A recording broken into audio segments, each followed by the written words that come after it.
Bueno, buenos días a todos. Damos gracias al Señor por este tiempo tan especial que nos permite tener. Hoy quiero comenzar con la serie de las convicciones de un discípulo de Cristo.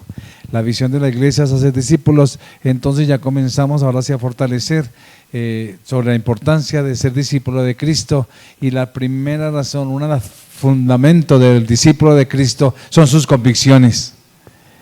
Por eso discípulo significa que está en un proceso transformacional, ¿cierto? Entonces, en el proceso transformacional, si es discípulo de Cristo, estamos en un proceso transformacional, siguiendo, aprendiendo a Cristo. Entonces, hoy voy a comenzar con esta serie, las convicciones de un discípulo de Cristo, y hoy quiero enfatizar mucho sobre la convicción en la Biblia. ¿Por qué la Biblia? La palabra de Dios. ¿Cuál es mi convicción? Muchos tienen la Biblia como algo religioso. Y lo tienen la Biblia como algo así de acá acudir, y entonces otros tienen la Biblia abierta ahí en el Salmo 91, y para que ningún espíritu se meta en la casa, entonces viene y lee el Salmo 91 y ya se espanta y se va. Muchos creen eso, que es que el demonio lee la Biblia. Él no la lee, ya se la sabe. Por eso es que nos ataca tanto con la palabra también. Entonces, mis amados, Deuteronomio, vamos a volver a repetir los versículos que leímos al principio. Deuteronomio 18, dice: profeta le levantaré de en medio de sus hermanos como tú. Y esta es la clave: y pondré mis palabras en su boca. Esa es la razón de ser de un profeta. Y les hablará todo lo que yo les mandaré. Qué tremendo. Y él, aquí dice, y él, desde que me equivoqué, y él les hablará todo lo que yo le mandaré. Qué tremendo. Y segunda de Pedro 1:19 dice la palabra del Señor, y esta es la clave también: tenemos también la palabra profética más segura. Ojo, no es una profecía que alguien se levanta a decir, perdona palabra, a decir sandeces en el púlpito. Y es que Dios dijo, eso no es así. Si no está conforme a la palabra del Señor, eso es falso, que Dios dijo, aunque digan que Dios dijo. Qué tremendo.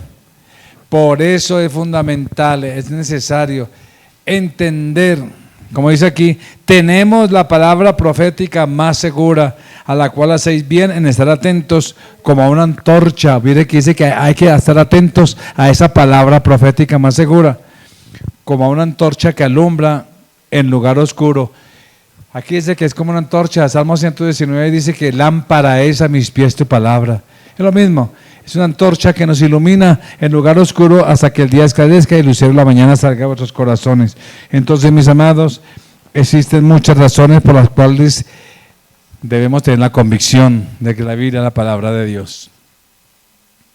La convicción. La primera es la que el mismo Dios da, dice: profeta levantaré y pondré mis palabras en su boca. Deuteronomio 18. Muchas personas han afirmado estar hablando en nombre de Dios, pero realmente hablarán en nombre de Dios. Hoy en día, más que todo hoy en día, por ser los últimos tiempos, hay mucho falso profeta. Y todos corren detrás para que se les diga alguna profecía. Y no estoy hablando hoy de esas profecías del ser humano. Estoy hablando y voy a hablar de la convicción de las profetas de la palabra de Dios, lo que Dios determina. Por eso es la palabra de Dios. Dios dice que hay una manera de poder saberlo, dice en Deuteronomio 18:22. Si el profeta hablare en nombre del Señor y no se cumpliere lo que dijo, ni aconteciere, es palabra, y ni aconteciere esa palabra que Jehová no ha hablado, con presunción la habló al tal profeta, no tengas temor de él. ¿Qué es que Dios dijo que se va a acabar? Bueno, me digo, ¿dónde dice eso? No tengas temor. Dice también en Isaías 46:9-10, acordaos de las cosas pasadas desde los tiempos antiguos, porque yo soy Dios y no hay otro Dios, y nada es semejante a mí, que anuncio lo porvenir desde el principio. Mire que anuncio lo porvenir, ¿desde cuándo? Desde el principio. Jesús dijo muchas veces, esto os digo para que sepáis que ya se lo he dicho, para que cuando acontezca Sepan que ya se los he dicho. Siempre aquí hice lo mismo. Desde el principio lo anuncio. Desde la antigüedad, lo que aún no era hecho. Esa es la profecía de Dios. Qué tremendo. Ahí es importante entender entonces lo que es conocer. Y en esto conoceréis lo que hemos hablado en estas citas bíblicas. Es un asunto de profecía predictiva, una profecía que predice antes de que sucedan las cosas.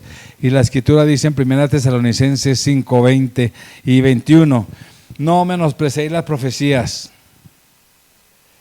Muchos sin darse cuenta menosprecian esta palabra. Estamos en los últimos tiempos. Por ejemplo, el Señor dijo, orad y velad para que no entréis en tentación. El Señor dice que cuando el Señor venga debemos estar alerta. Y muchos de la iglesia están dormidos, frescos. No ha puesto cuidado a la palabra profética. Entonces, mis amados, en Tesalonicenses dice, no menosprecéis la profecía, examinarlo todo, reconocer lo bueno. Muchas personas han despreciado las profecías de Dios por cuanto nunca las han examinado y nunca han probado para determinar si son confiables o ciertas. Tal vez eso se debe a que las personas suponen, yo creo que suponen que la profecía no es real ni genuina o es algo que se hace todo el tiempo, entonces lo pasan por alto. Es más, muchos buscan la profecía hoy en día solamente para que Dios me diga qué voy a hacer esta semana y cómo me va a dar plática o cómo me va a dar trabajo, cómo me va a dar todo. Eso no es el énfasis. Mis amados, las profecías bíblicas son muy específicas, son reales y genuinas, son únicas por cuanto no existen en ninguna otra parte. Hace muchos años me tocó hacer una exposición en un colegio que había un musulmán, había un católico y ahí me tocaba la representación de los pastores y cada uno expuso y obviaba el por qué el libro sagrado es tan importante. Y en ese entonces yo me puse a estudiar todos los libros para poder tener base. Y de verdad que cada uno tiene una revelación no más, pero ninguno enfatiza la verdad o se ha manifestado científicamente la realidad de lo que fue escrito. Mis amados, en todos los escritos, por ejemplo, de Buda, de Confucio, de Lao Tzu, que todos los líderes religiosos de las religiones del mundo, usted nunca va a encontrar un solo ejemplo de profecía predictiva, como lo hizo Dios. Como lo hizo Dios. En el Corán, por ejemplo, hay un ejemplo de profecía específica. Mahoma profetiza que regresará algún día. No dice nada más. Pero muy diferente la profecía de Jesús que dijo que Él regresaría y se levantaría del sepulcro y que volvería al mismo lugar donde Él fue ascendido. Y esas profecías muchas veces, esos contextos proféticos muchas veces generan expectativa y generan a veces prevención. Pensemos en algunos de los que hoy hacen profecía. Me acuerdo cuando estaba un candidato de alcalde que fue a una iglesia grande de nuestra ciudad y le profetizaron que iba a ser alcalde. Lo ungieron y que usted va a ser el alcalde, etcétera, y no quedó. Por muchos. Puede ser un ejemplo a nivel histórico. Los fundadores, por ejemplo, testigos de Jehová, varias veces profetizaron que Jesús ya había venido y que venía en tal parte. Les tocó cambiar y bueno, Russell y todas estas profetas, allá también en Estados Unidos, astrólogos, psíquicos, profetizan de que va a haber candidatos, va a ser presidente. Y siempre falla. Mis amados, un gran historiador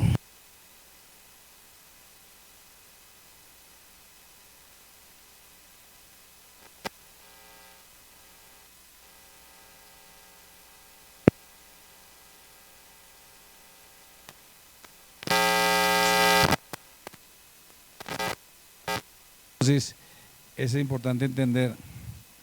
Por ejemplo, se dice que Magencio era el emperador romano, acudió a uno de los oráculos civilinos. Oráculo es un lugar, oráculo es un lugar en el templo donde iban a buscar respuesta a un dios. Le hace una pregunta personal concerniente al futuro y como adivinación. Y entonces este emperador romano acudió a un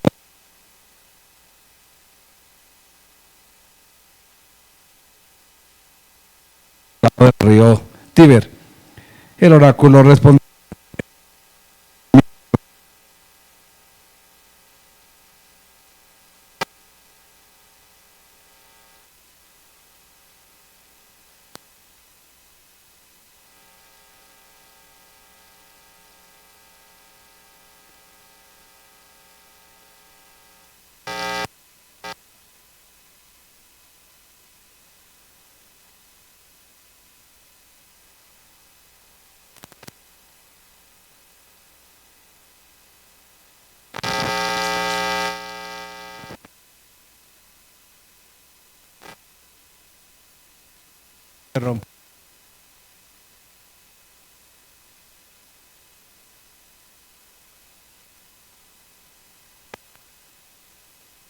entonces falló aquí.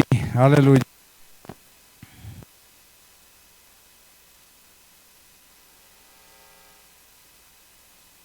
Específicas y detalladas. Tiene que cumplirse exactamente. La profecía bíblica se cumple y se cumple porque Dios lo ha determinado. Ahí está la importancia inclusive de conocer quién es Dios, qué clase de Dios tenemos. No puede caber la posibilidad de que las profecías sean solo adivinaciones. No puede caber la posibilidad de que las profecías sean solamente un decir, porque se relacionaban con cosas de las cuales no había probabilidades de que aconteciera alguna vez. Babilonia en su fulgor, Dios se pone a decir que se iba a ser destruida, por ejemplo. Ahorita hablamos de eso. Entonces, mis amados, los profetas bíblicos predijeron exactamente lo opuesto de las expectaciones naturales de los seres humanos. No pudieron haberse escrito después de los eventos, porque ya para qué no es profecía, y haberlas presentado como profecías.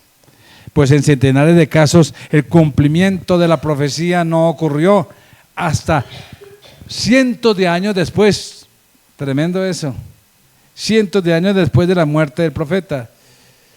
Cuando Dios le reveló, por ejemplo, a Abraham y le dijo que su pueblo iba a estar esclavo por 400 años, y sucedió en 400 años después. Sucedió muchos años después. ¿Cuáles son algunas de esas profecías increíblemente específicas y sorprendentes? Bueno, voy a dar algunos ejemplos de profecías que se cumplieron para que entendamos qué clase de Dios tenemos y qué clase de palabra y qué clase de Biblia tenemos. Mis amados, ya se han cumplido unas 2000 profecías específicas. ¿Cuántos tienen tiempo hoy y tenemos vigilia para explicar las 2000 profecías? Bueno. Vamos, entonces, por ejemplo, vamos a ver solamente unos ejemplitos. Se relacionan con veintenas de ciudades, estas 2000 profecías, con muchas ciudades en las cuales tenían tratos con Israel, con naciones antiguas, con decenas de ciudades y naciones que se describen en el Antiguo Testamento. Y la exactitud la puede verificar cualquier enciclopedia hoy en día, hasta la IA puede verificar la exactitud de lo que sucedió con esas ciudades, con esas naciones y con esos imperios del Antiguo Testamento. Lo que Dios determinó, así fue. Por ejemplo, la profecía a Tiro y Sidón, las dos grandes ciudades de la costa oriental del mar Mediterráneo. Tiro era para el mar lo que Babilonia era para la tierra. La gran ciudad de Cartago fue simplemente una de las hijas de Tiro. Tiro era muy poderosa en su tiempo. Tiro era para el mar era la ciudad más importante, o la región más importante. Sin embargo, cuando Tiro se hallaba en su apogeo de prosperidad, era muy fuerte, el profeta del Antiguo Testamento declaró que esa ciudad sería destruida y que nunca más sería reconstruida. Mira esa palabra, nunca más sería reconstruida y nunca volvería a ser habitada. Lo vemos allá en Ezequiel 26. Ezequiel 26, 19 al 21 nos habla de esta profecía que es muy tremenda. En Ezequiel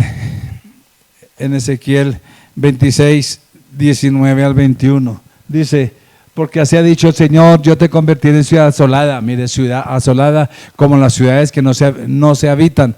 Haré subir sobre ti el abismo y las muchas aguas te cubrirán.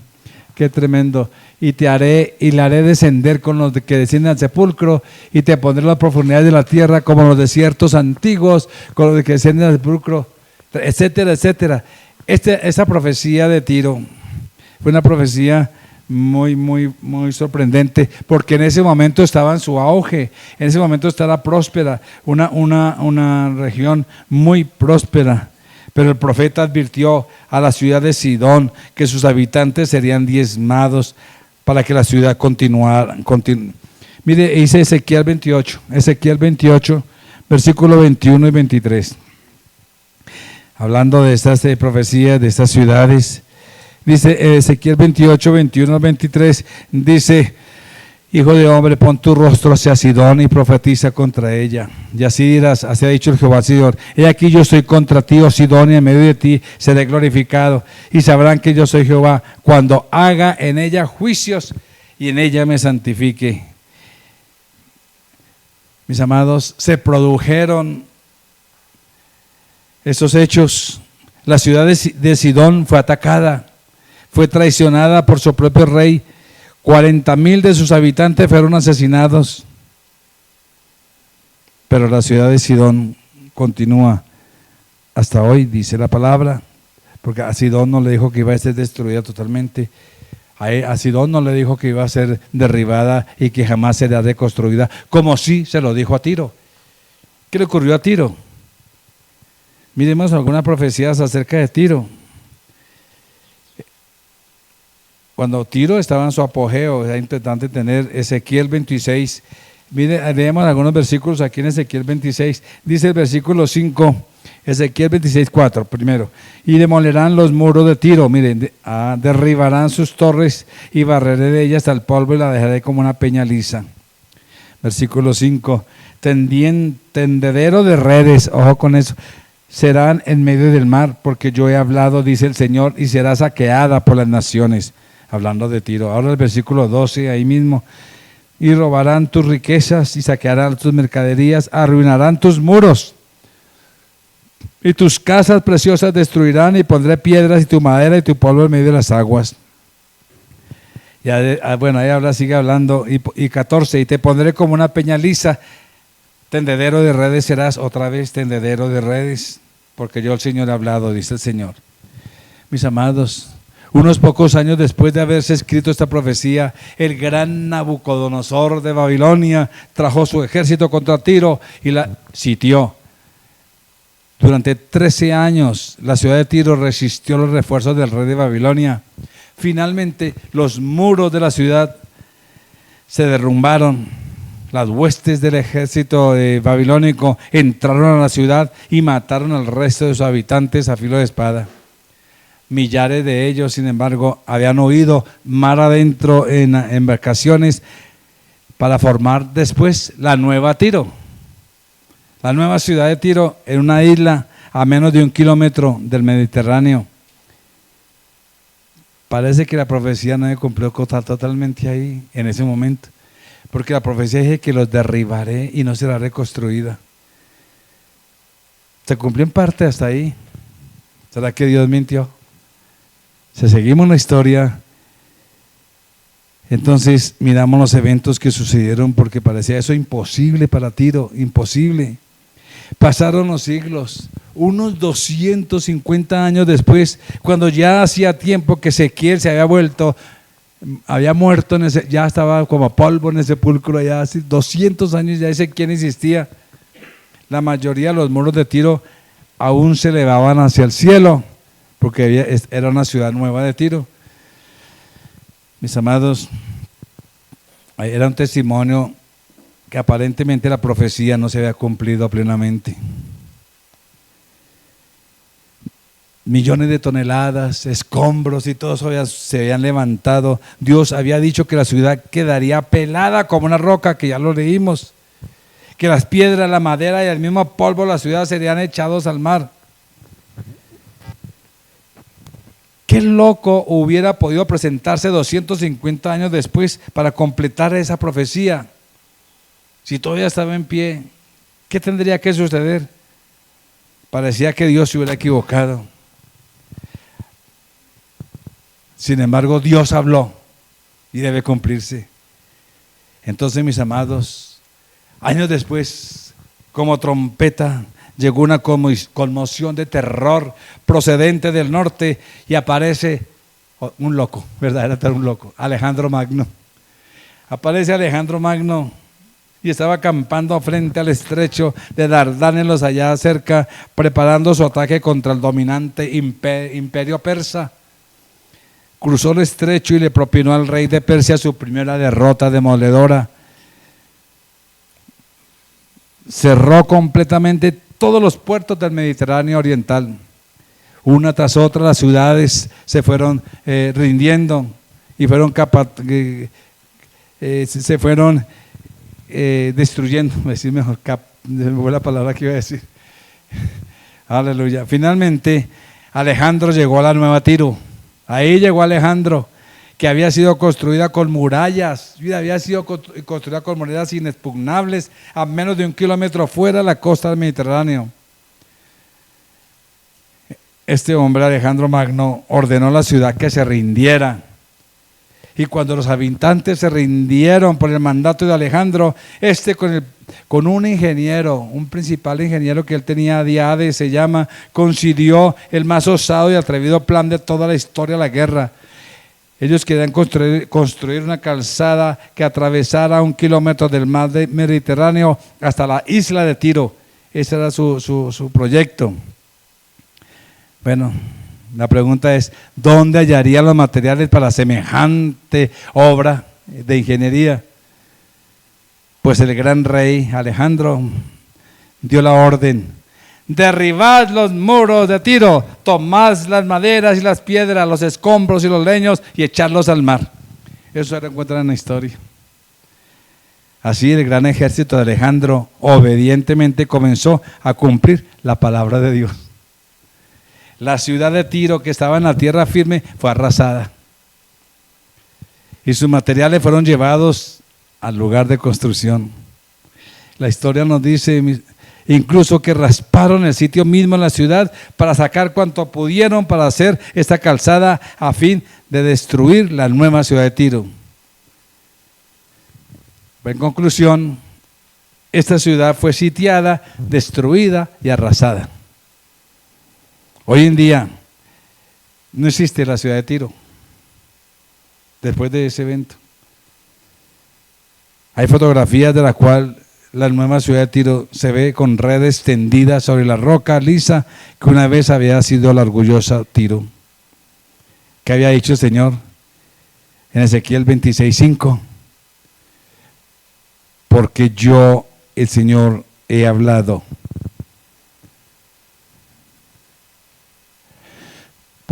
Se puede comprobar que esta profecía es bíblica. La pregunta es, ¿será que algún incrédulo puede explicar esta profecía? Se cumplió cabalmente. Eso fue lo que dijo Dios, porque yo el Señor he hablado.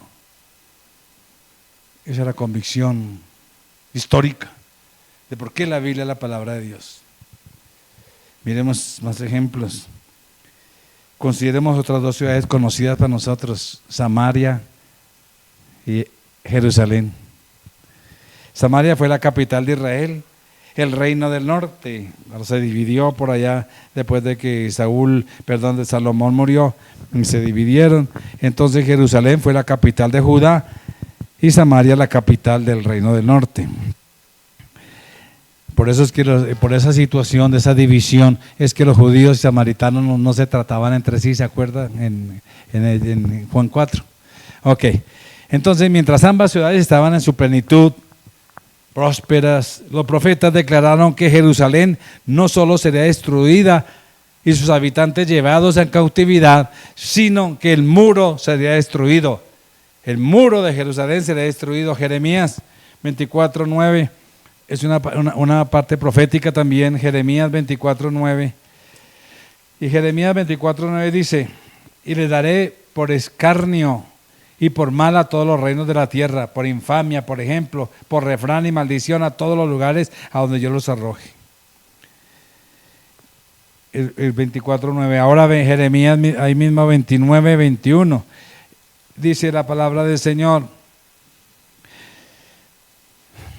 así ha dicho el Señor de los ejércitos. ¿Quién lo ha dicho? Dios de Israel, acerca de acá, ahí está hablando de Samaria, acerca de Sedequías, hijo de Masías, que os profetizan falsamente mi nombre. Mire que profetizan falsamente. Aquí los entrego yo en mano de Nabucodonosor, rey de Babilonia, y él los matará delante de vosotros. Y bueno, y etcétera. Ahí está toda la profecía contra esta ciudad.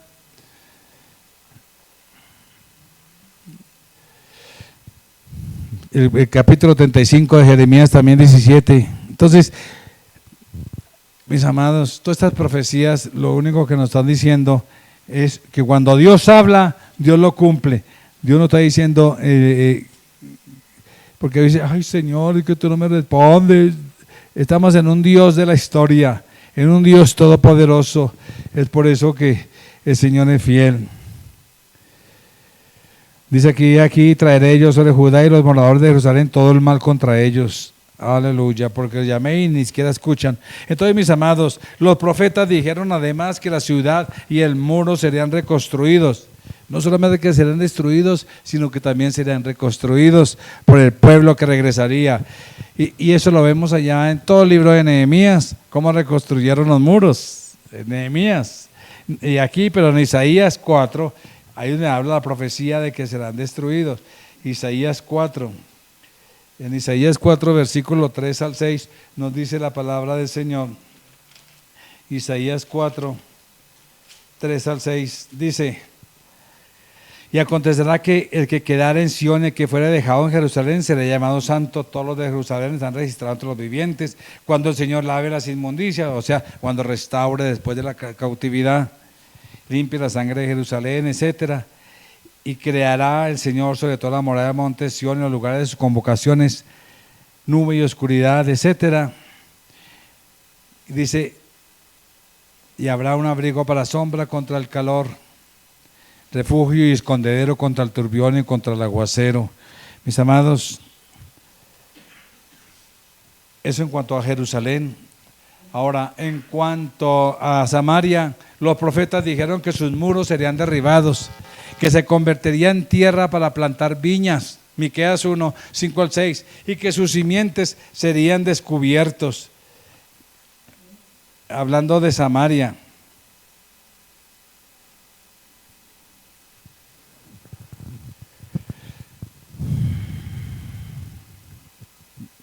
Bueno, Miqueas 1 dice, por eso, Miqueas 1, 5 y 6 dice: por esto toda la rebelión de Jacob, los pecados de la casa. ¿Cuál es la rebelión de Jacob? No es Samaria.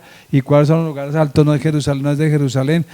Y el versículo 6: y haré pues de Samaria montones de ruinas y tierra para plantar viñas. Mire eso: derramaré sus piedras por el valle y descubriré sus cimientos.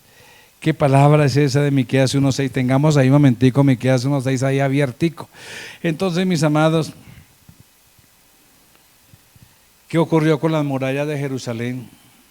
Fueron destruidas, pero con el tiempo y los siglos y los años fueron reconstruidas otra vez. Hoy en día todavía están los muros de Jerusalén. Los que van allá a la Tierra Santa pueden ver allá esa realidad. Pero después, hoy en día, también un visitante puede ver el lugar donde estaba Samaria y ve tres cosas de la profecía, de esta profecía de Miqueas. Y cualquier visitante allá, turista, puede estar en Samaria, que se mencionan aquí en la escritura. La primera, en el valle hay inmensas piedras que una vez habían constituido los muros de Samaria. No está reedificada. Están las viñas, olivos y otros árboles ahí. Y están las grandes excavaciones en la tierra. Son las tres cosas importantes, que tienen unos 10 a 14 metros de profundidad y muestran los cimientos de la gran fortaleza que había sido una vez Samaria. Que dice aquí, descubriré sus cimientos. Y se ven 14 metros de profundidad de los cimientos. ¿Qué diríamos si el muro de Jerusalén fuera destruido hoy? ¿Qué diríamos si los muros de Samaria fueran reconstruidos? Lo contrario, se demostraría que la profecía que hizo el Señor que acabamos de leer es falsa. Si fuera lo contrario. Pero los muros están de Jerusalén y están destruidos Samaria. Y como dice ahí, se descubren sus cimientos. Miremos otra ciudad, Edom. ¿Cuáles fueron las profecías concernientes a Edom? Edom fue una nación cercana al mal muerto que se opuso al pueblo de Dios. Por tanto, Dios pronunció una maldición sobre ella, porque odiaba a Israel. Edom, acuerda que Edom viene de Esaú. ¿Se acuerda de Esaú? Entonces, había una rivalidad histórica siempre también, y odiaban a Israel, y por eso Dios tuvo un juicio para Israel. Ezequiel 35, ahí vemos en Ezequiel 35, 3, el versículo 4 y el versículo 9. Ezequiel 35, pero ya resumiendo aquí, he aquí estoy contra ti, oh monte de Seir, y extenderé mi mano contra ti y te convertiré en desierto y en soledad, Edom. A tus ciudades asolaré y tú serás asolado, y sabrás que yo soy el Señor. Sabrás que yo soy el Señor. Yo, dice el Señor, te pondré a asolamiento perpetuo y tus ciudades nunca más se restaurarán. Mire eso lo que dice ahí, versículo 9. Y te pondré a asolamiento perpetuo y tus ciudades nunca más se restaurarán y sabréis que yo soy el Señor. Qué tremenda profecía. Hay un historiador, Costain Volney, él es escéptico, él no es cristiano, nada tiene que ver. Él dice que... Y el escepticismo de Abraham Lincoln, él lo recibió, es un escritor muy tremendo. Dijo respecto a Edom: uno se encuentra los vestigios de muchas ciudades. En el presente, todo este país es un desierto. Lo dijo un historiador escéptico. Esteban, ese sí es un historiador cristiano, se paró entre las ruinas de Petra, una de las grandes ciudades de Edom, y declara, mira lo que dijo este hombre: si el escéptico se parase como yo me paré entre las ruinas de esta ciudad, entre las rocas, y allí abriese el sagrado libro y leyese las palabras del inspirado escritor, escritas cuando este lugar desolado era una de las ciudades más grandes del mundo, yo podría ver cómo se detiene la burla, cómo palidecen sus mejillas, cómo sus labios tiemblan y su corazón se sacude de temor. ¿Por qué? Porque las ruinas de la ciudad le hablarían con una voz alta y poderosa, como si alguien se hubiera levantado entre los muertos. Aunque no creyera a Moisés ni a los profetas, creería en la escritura del mismo Dios, en la desolación y ruina perpetua que circundan esta ciudad. Esos son testimonios vivos que a unos historiadores y los escépticos, cuando van a estos lugares, confirman lo que Dios ha dicho. Ahora pensemos en la magnitud de la magnífica, de la gran ciudad de Babilonia. Tal vez la ciudad más grande de los tiempos antiguos fue Babilonia. Sus muros tenían 23 a 24 kilómetros por lado y lado. O sea, más de 90 kilómetros alrededor. La ciudad tenía un área de 500 kilómetros cuadrados y la más bella arquitectura. Los jardines colgantes y palacios, ¿se acuerda? Los jardines colgantes de Babilonia, los que estudiaron, Bueno, los que le enseñaron, porque muchos ya no enseñan historia, pero los jardines colgantes de Babilonia creo que ahora era, porque hay otras, de las 7 maravillas del mundo, era. Entonces, y palacios y templos y torres, todo eso Babilonia era tan poderosa que se abastecía a sí misma y no necesitaba de almacenes de otro extraño o países extraños, a pesar de que era un imperio. Babilonia inventó el alfabeto, resolvió problemas de aritmética, inventó aparatos para medir el tiempo y en ciencia avanzó más que todos los pueblos que le precedieron. A Babilonia era una era un gran imperio. Sin embargo, cuando Babilonia era la ciudad más grande del mundo, cuando era la más poderosa, Dios dijo algo. Dios dijo de esta ciudad o de ese imperio: Babilonia, dice Isaías 13:19, Babilonia hermosa de remos y ornamento de la grandeza de los caldeos. Qué hermosura. Lo que dice el Señor: será como Sodoma y Gomorra a los que trastornó Dios. ¡Wow! A los que trastornó Dios. Hay más de 100 profecías específicas concernientes al destino de Babilonia, imagínense. Más de 100 profecías. Consideremos los grandes muros de Babilonia, por ejemplo. El historiador Heródoto nos dice que esos muros tenían torres que se elevaban a 92 metros de altura. Imagina la altura.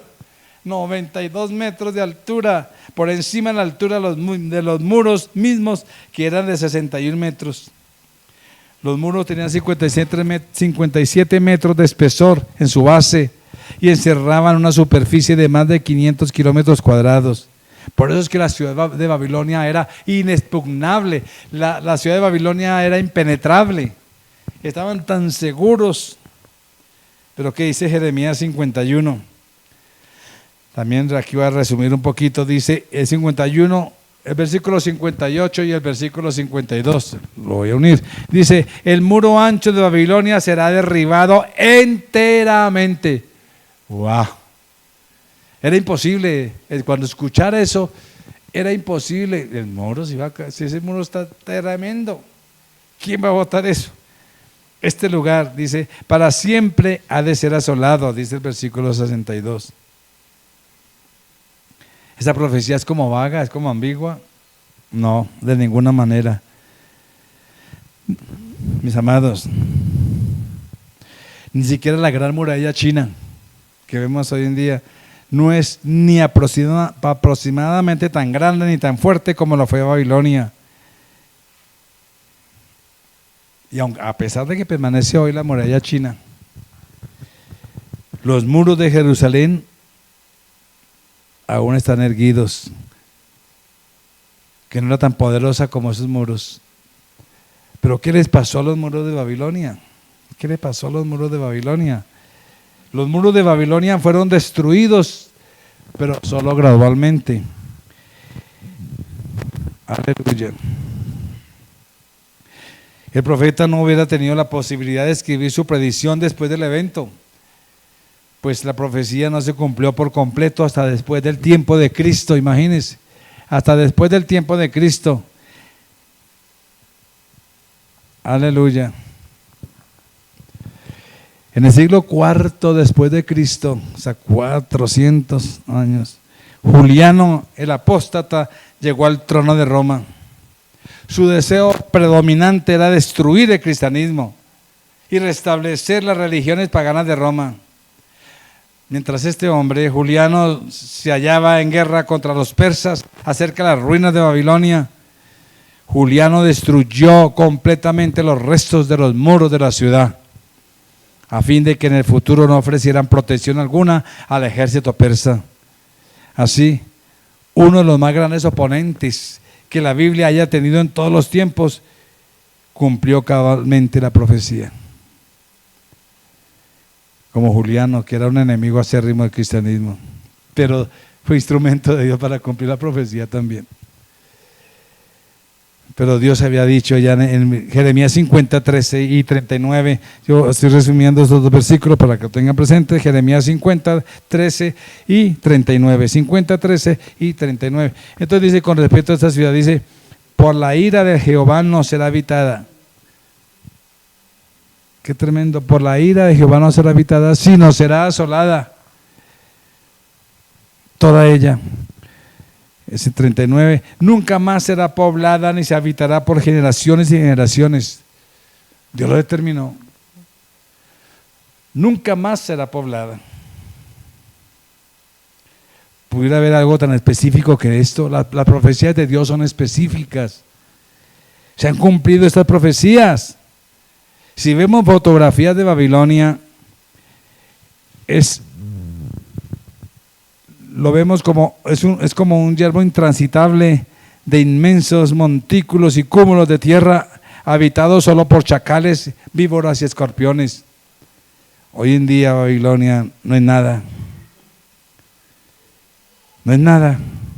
Como lo dice Jeremías 51, 42, subió el mar sobre Babilonia, de la multitud de sus olas fue cubierta, fue arrasada.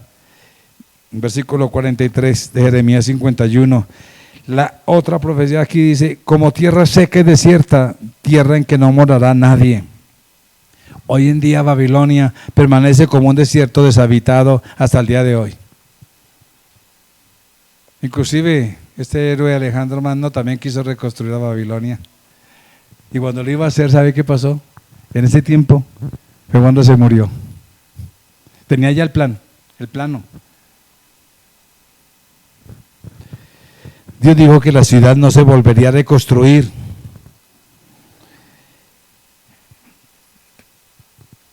Tremendo eso. ¿Será refutado Dios?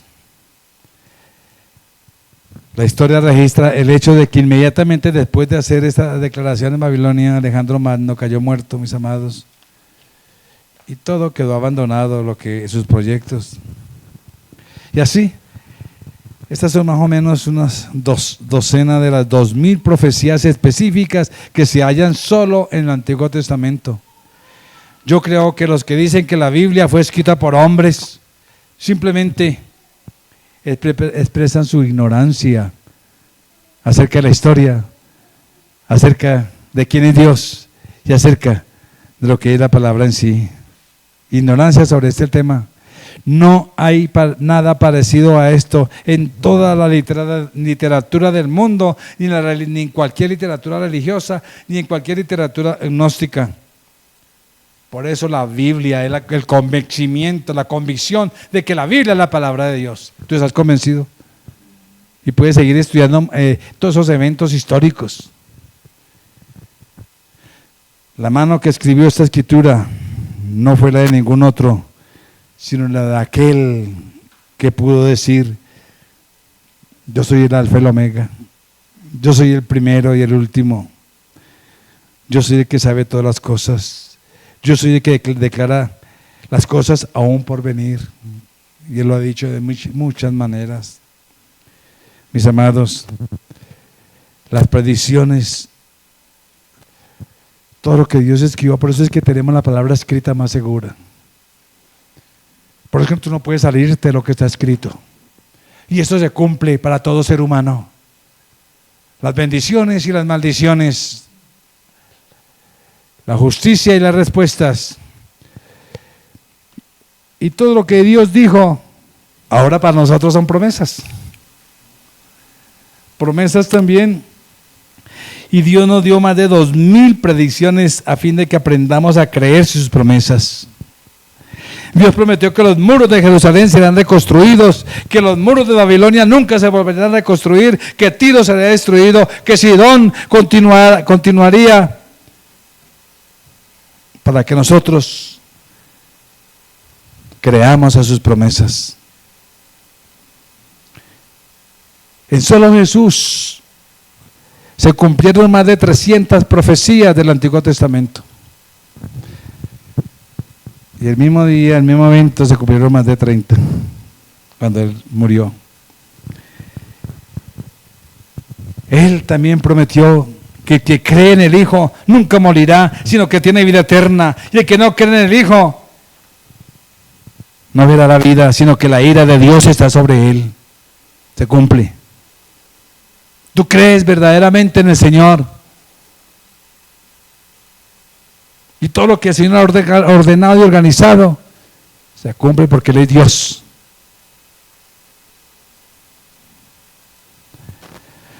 La veracidad de esas palabras y la certidumbre de su cumplimiento están confirmadas por más de 2000 profecías que ya se han cumplido, Cualquiera que las desprecie no tiene que echarle a nadie la culpa de su propia destrucción, sino a sí mismo. Y esa va a ser la situación ante Dios de todo ser humano. Me llama la atención, y para concluir, en Lucas 19:4, lo que dijo Jesús. Lucas, el capítulo 19:4, me llama la atención respecto a las piedras. Mire, ¿qué hemos estado hablando? Las piedras, lo que se ve hoy en día son eventos históricos. Lucas 19:4 dice, y corriendo delante de su vida. Aleluya.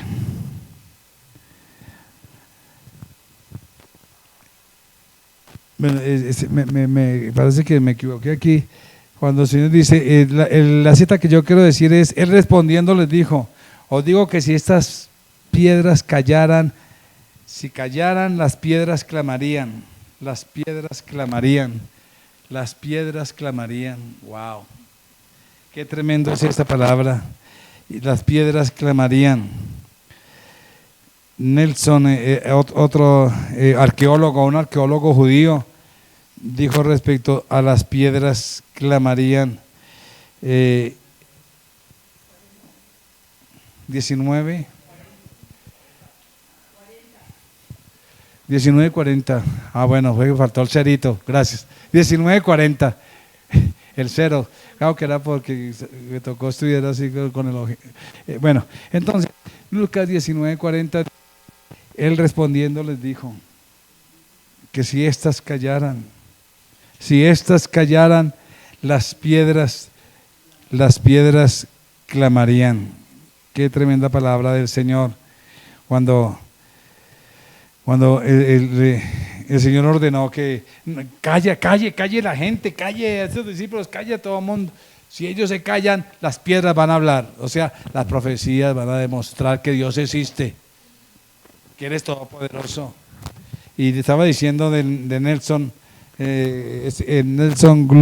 Gluck, que es el arqueólogo judío, dijo: se puede declarar categóricamente que ningún descubrimiento arqueológico mira lo que dice un judío, un arqueólogo judío, científico. Se puede declarar categóricamente que ningún descubrimiento arqueológico ha controvertido jamás una referencia bíblica. Un arqueólogo. Porque esos arqueólogos encuentran las piedras y las piedras claman, predican.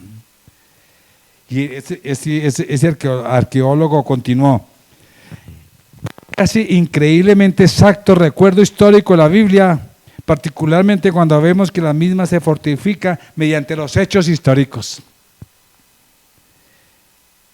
Entonces, mis amados, este hombre declaró categóricamente que ningún hallazgo arqueológico ha controvertido ninguna referencia bíblica sobre algún hecho.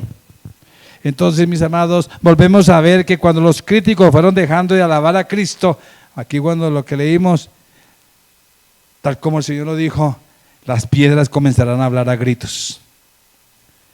Y a través de todas las investigaciones recientes efectuadas en Palestina, en Asia, en Babilonia, en Asiria, en Egipto y otros lugares, esas piedras han demostrado que las Escrituras son realidad, que son inspiradas, que son la palabra de Dios.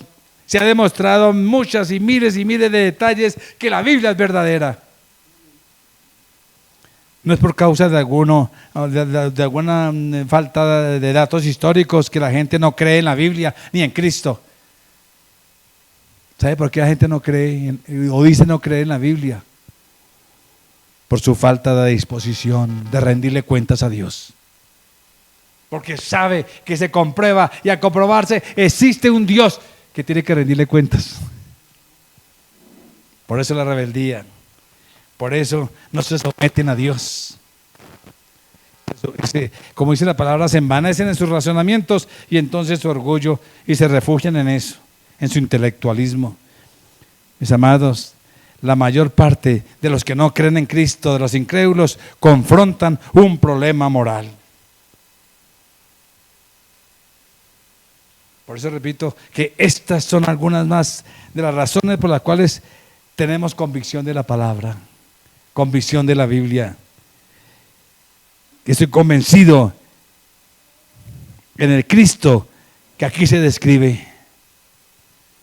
¿Tú lo estás? Estoy convencido que Cristo es mi Salvador viviente, resucitado, glorificado, como lo expresa la palabra, que trae perdón, que trae paz, que trae gozo, que trae seguridad a todos los que se arrepienten por sus pecados y ponen su fe en la confianza en el que murió por nosotros. Porque si las piedras callan, porque si el ser humano calla, las piedras claman a gritos la evidencia del Señor.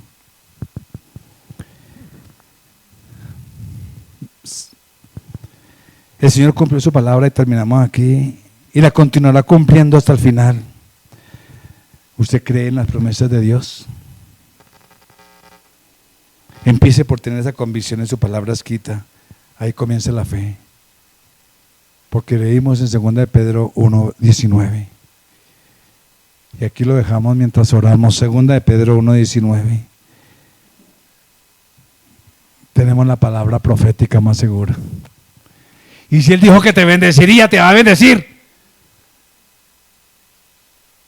Si Él dijo, no te voy a dejar solo, no te va a dejar solo. ¿Lo crees? Porque creo a lo que Él dice. ¿Tú lo crees? Oremos. Señor, gracias porque la Biblia es la revelación de ti. Tú te revelaste a través de tu palabra y a través de todo el contexto histórico. Tú mismo has demostrado la veracidad. Hoy creemos que tú eres Dios Todopoderoso, que se manifiesta a tu pueblo con poder y gloria. Aquí estamos, Señor, incapaces, limitados. Ayúdanos a fortalecernos en tu palabra, que es la que nos genera fe, a creer cada letra, como tú mismo lo dijiste, ni una coma, ni una tilde, Señor, pasa. Oh Señor, tú eres el mismo ayer y hoy, y tus palabras no pasarán. Gracias porque hoy me convenzo cada vez más de que tu palabra es verdad y la que nos da libertad y vida. Lléname con tu presencia y tu espíritu como lo has prometido también, para avanzar en la realidad contigo, mirándote a ti y no las circunstancias. Heme aquí, Señor. Estoy en tus manos para tu gloria y honra en Cristo Jesús. Amén. Bueno, muchas gracias por este tiempo tan especial. Un saludo allá de sus casas y a todos. Tengan una semana victoriosa en bendición plena.